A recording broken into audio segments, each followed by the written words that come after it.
know, when I think about where we are right now, what this means to me, what this means to so many New Yorkers and so many families, how many people risked everything that they possibly could.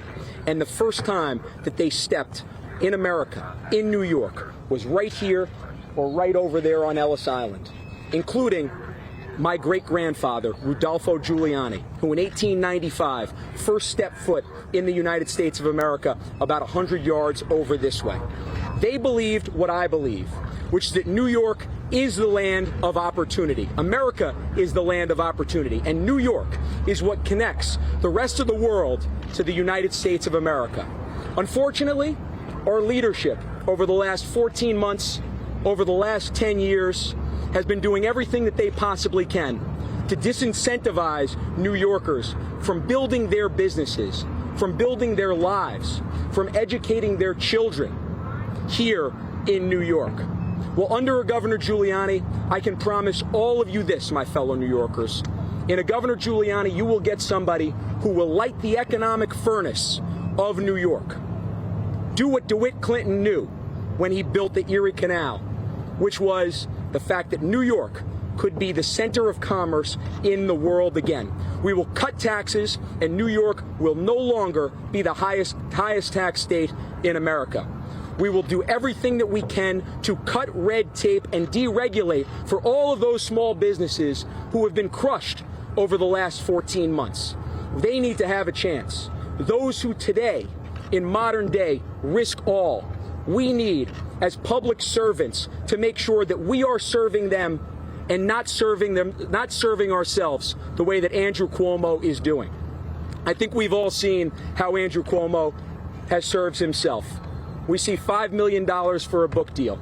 Well, while Andrew Cuomo makes 7 figures a year serving himself, I'm happy to go and volunteer my time to be the candidate for governor of the 57th governor of the great state of New York. We'll continue from an education standpoint to push school choice, to make sure that any community that has a charter school will get a charter school. I will personally take on the UFT to make sure that any community that wants a charter school will get one. Andrew Cuomo came in and said on day one that he was going to be an advocate for school choice. Well, this most recent $212 billion budget, I'd call it more of a boondoggle than anything else, shows exactly where his loyalties are to.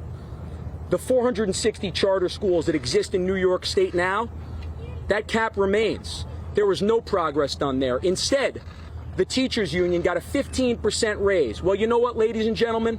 And this happens to be true more for New Yorkers that don't have the means than ones that do have the means. You will get a governor that will make sure that our tax dollars follow our students and follow our kids. And they will be dictated by parents, not by bureaucrats based in Albany. And third, and maybe most importantly, in a Governor Giuliani, you will get somebody that has a strategy to reduce crime in a record-setting fashion. I've heard that before from somewhere. I think his name was Giuliani also.